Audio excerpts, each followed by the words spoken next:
What jurisdiction, Joe, does the ICC actually have to do it doesn't. Well, in terms of Israel and America, it has none. The US, the great sort of, multinational, the world policeman, just says to the ICC and to a lesser extent the UN, F you, we're not, in the words of Rage Against the Machine, F you, we won't do what you told me. Because it's simply not because America's hell-bent on doing the wrong thing. As Winston Churchill said, Americans will always do the right things after they've tried everything else. But because they are simply never, ever, ever, ever going to cede their sovereignty. And any nation that is strong enough to be able to do that and not have to rely on the broader international community for its existence would do the same thing. And Israel, again, does not recognise the ICC's jurisdiction. And you could see from that interview that Tony Burke wouldn't be touching. He's not going to be arresting Benjamin Netanyahu if he ever comes over here. I mean, that is absolutely absurd. And so it just goes to show how much, as Freya said, they really should have sent you to plead their case. But Palestinian state?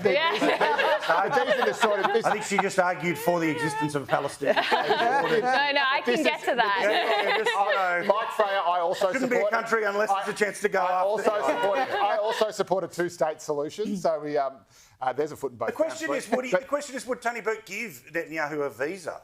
That's the Good question.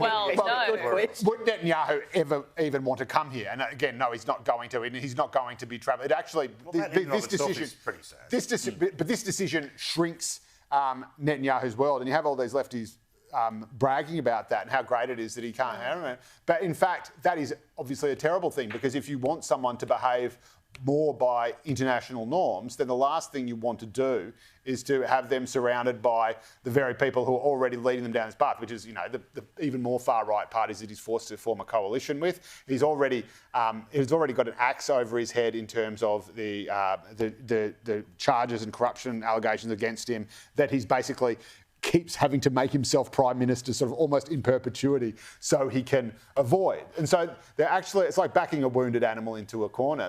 They're making him less and less beholden to them, and he's got less and less to lose by just saying, you know what, F the lot of you, I can just rubberise the joint because you all hate me anyway, you're going to arrest me anyway. Yeah. What does it matter? So, but the ICC, this is the whole point, isn't it? Everyone pays lip service to it. Yeah. Say, oh, yes, we respect the fact. Yes, I acknowledge the ICC exists and that it is a criminal court. I can't be clearer on that. Well, no one's actually going to do it. I always thought the ICC was the governing body for international cricket myself. But I mean, the idea, Evelyn, that you would even consider arresting a democratically elected foreign leader for stepping foot on your soil just seems ridiculous.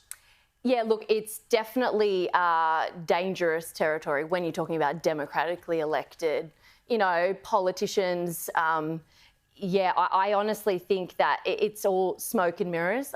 It's one of those things like the, all of the WHO and all of these other economic forum crap. None of us should be a part of it. It's just ridiculous. The whole thing. The whole thing is a joke.